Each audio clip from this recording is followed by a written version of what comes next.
Kamar-Kamar Hitam, karya Tuti Nonka, narator Hanifah Abu Marzuki.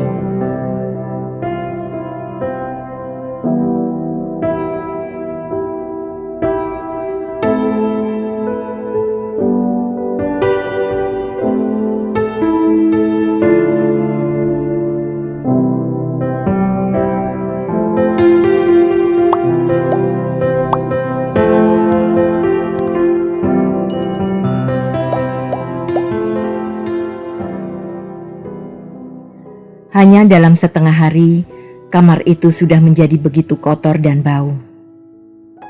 Seperti perempuan Jawa kuno lainnya, Ibu Burhan biasa menginang.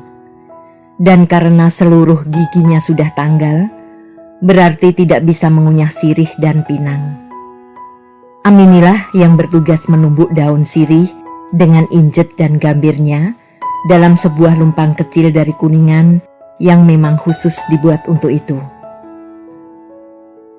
Menginang membuat orang sering meludah. Ludahnya berwarna merah dan sukar hilang jika mengenai kain. Amini sudah menyediakan kaleng untuk tempat meludah nenek. Tetapi tetap saja tubang itu berceceran di mana-mana. Seringkali bercampur dengan lendir tenggorokan. Pemandangan bagi orang yang tidak biasa cukup memutar isi perut dan menolakkannya keluar. Bahkan sesudah bertahun-tahun, Amini masih sering merasa mual. Belum lagi susur, tembakau untuk membersihkan mulut sesudah menginang, yang seringkali ketinggalan di samping bantal atau di atas meja. Herati paling benci melihat gumpalan tembakau berwarna coklat kemerah-merahan yang basah dan kumuh oleh ludah nenek itu. Kalau masih ada kesempatan, sedapat mungkin dia menghindar. Benda menjijikkan itu pun bahkan kadang kesasar sampai ke tempat-tempat terhormat, seperti kamar tamu atau kamar makan. Maka Amini harus selalu memasang mata untuk melihat kalau-kalau ada susur yang kurang ajar untuk cepat-cepat dicutiknya pergi. Akibatnya pula, semua alas meja harus ditutup plastik agar mudah dibersihkan. Keinginan untuk memiliki bantal kursi dengan sarung yang bersulam indah pun lebih baik dilupakan. Sebab nenek selalu lupa menggunakannya untuk melap tangan atau mulut yang basah oleh ludah kinang. Amini melepas spray dan menggantinya dengan yang bersih. Di bawah spray selalu dibentangkannya plastik penutup kasur agar dia tidak usah setiap kali menjemur kasur yang diompoli nenek. Selesai menukar spray, diguyurnya lantai dengan air, lalu digosok dengan sapu lidi. Dia tidak sampai hati mengepel lantai yang bercecer ludah itu langsung dengan kain. Mual mencucinya nanti. Kamar itu mempunyai pintu yang menuju ke halaman belakang, dan lewat pintu itulah Amini menyapu air kotor keluar. Kain pel sedang bekerja mengeringkan lantai ketika Herati datang tergopoh-gopoh. "Bu, Her dengar suara menggeluduk di kamar mandi. Mungkin nenek jatuh." "Sudah kau tengok?" Amini bertanya. "Tidak bisa, Bu. Pintunya dikunci dari dalam." Amini meninggalkan kain pelnya dan tergesa-gesa pergi ke kamar mandi. Dicobanya membuka pintu. Memang terkunci. "Bu, Ibu baik-baik saja?" Amini berseru. Tidak ada jawaban terdengar. "Bukalah pintunya, Bu. Biar saya bantu." Tetap sunyi. Kalau nenek jatuh, tentu tidak bisa membuka pintu. Herati mengutarakan pikirannya. Iya, Amini tahu. Sekali mertuanya terjatuh, sulit untuk berdiri lagi. Dan pintu kamar mandi dikancing dari dalam. Sejenak Amini sempat menyesali nenek yang sudah dipesannya agar tidak mengunci pintu. Tapi perasaan itu cepat-cepat dikibaskannya. Sekarang bukan waktunya untuk menyesali dan menyalahkan. Lebih baik mencari akal untuk membuat pintu tetap bisa dibuka. Amini menengadah. Dinding kamar mandi bagian depan tidak rapat sampai ke langit-langit. Ada celah selebar 1 meter sepanjang dinding itu. Amini menoleh pada anaknya. "Kau berani memanjat, Her?" Yang ditanya terbeliak. "Tentu saja dengan tangga." Amini menyambung. "Ya dari sini naik tangga. Tapi bagaimana turunnya di dalam?" Amini tidak bisa menjawab. "Kita minta tolong Pak Kamdi saja deh, Bu," Herati mengusulkan. Amini menggeleng. Pak Kamdi memang tetangga yang baik. Tetapi minta tolong terus-terusan membuatnya tidak enak hati juga. Lalu tanpa berkata sepatah pun, Amini pergi ke belakang mengambil tangga. Dipasangnya tangga bambu itu ke dinding kamar mandi. Herati memandang dengan diam. Malu dia melihat ibunya, bahkan lebih berani dari dirinya yang masih muda belia. Dan sungguh kebangetan membiarkan orang tua memanjat-manjat, sementara dia menonton saja dari bawah. Ibu sih, disuruh minta tolong gak mau. Gerutunya sendirian. "Biar Her saja yang manjat, Bu," Herati menawarkan diri. "Cobalah." Amini menyingkir. "Mungkin kau bisa turun dengan memanjat lubang angin dari tepi bak air. Kurasa jaraknya tercapai. Tapi kalau berbahaya, turun saja.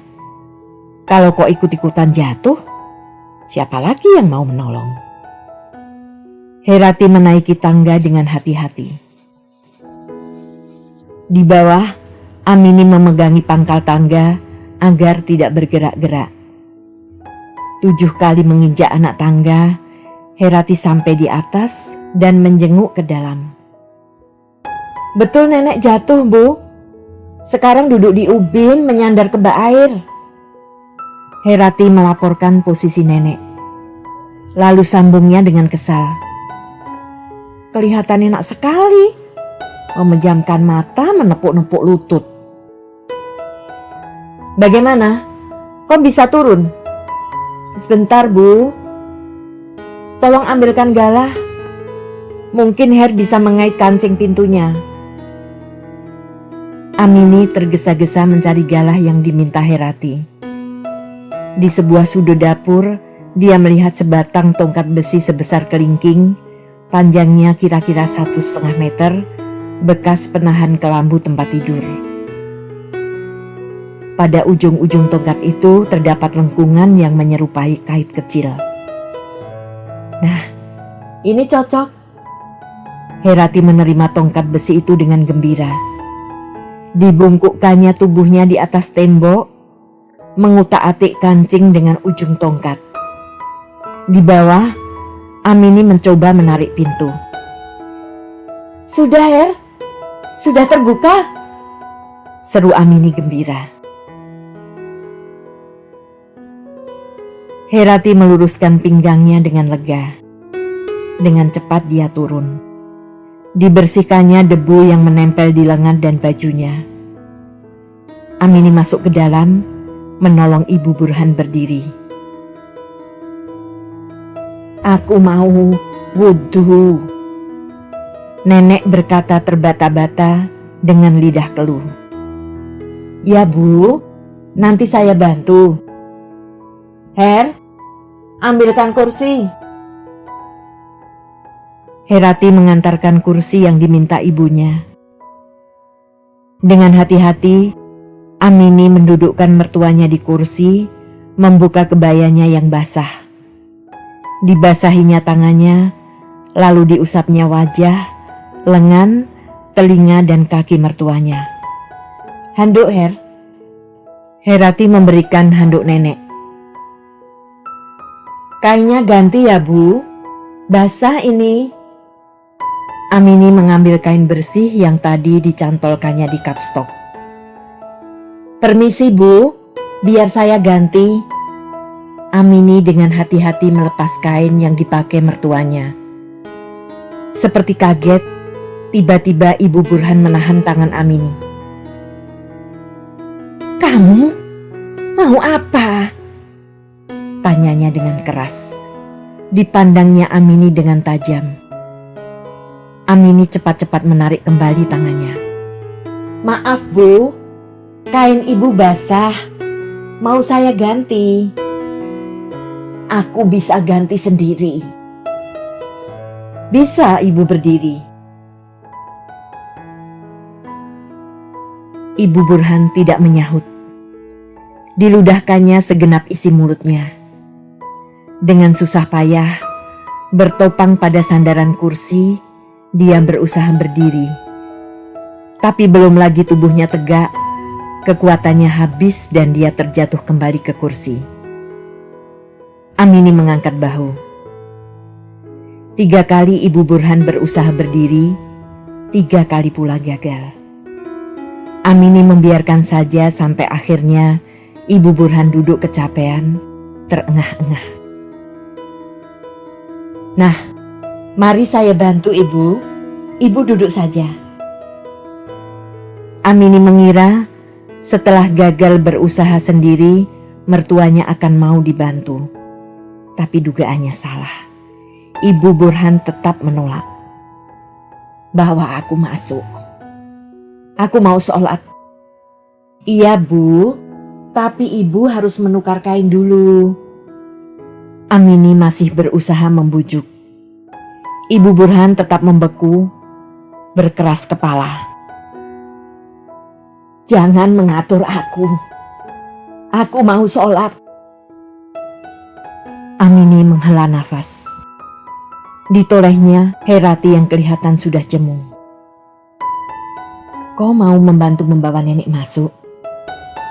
Herati mendekat. Harus digendong, Bu.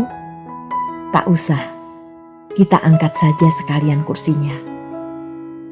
Herati memandang ibunya dengan keheranan, lalu tersenyum. Ibunya kesal, mau main bayi not woman. Tapi nenek memang tidak berat. Dengan memangku anak gajah seberat 50 kilo pun, beratnya tak akan lebih dari 85. Dan sekarang nenek tidak memangku anak gajah. Tak penting lagi apakah sembahyang Ibu Burhan sah atau tidak. Amini sudah tak berdaya membujuk. Dan sampai esok paginya, nenek tetap tak sempat berganti kain.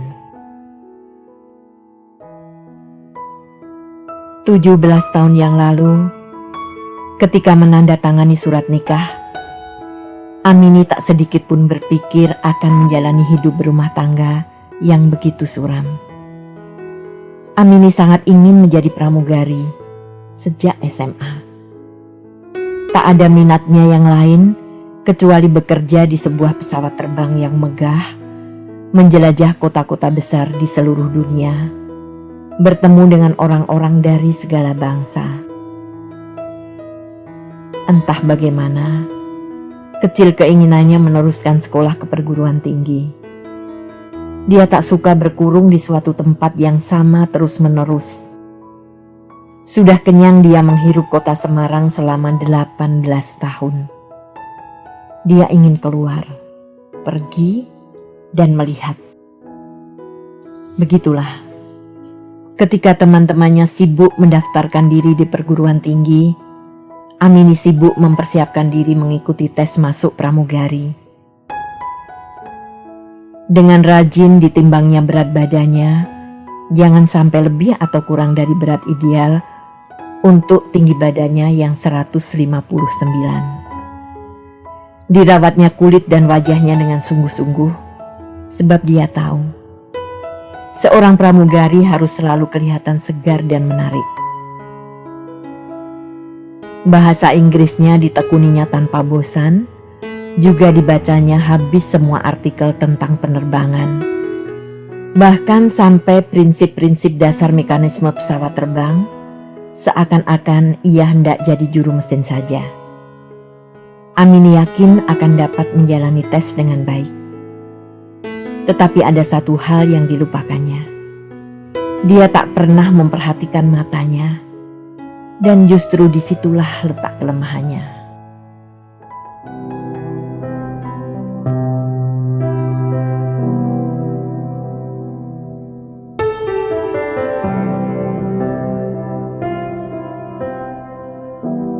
Terima kasih telah menikmati cerita ini. Tuliskan saran atau komentar di bawah untuk memperbaiki channel ini. Jangan lupa tekan tombol subscribe, like, and share.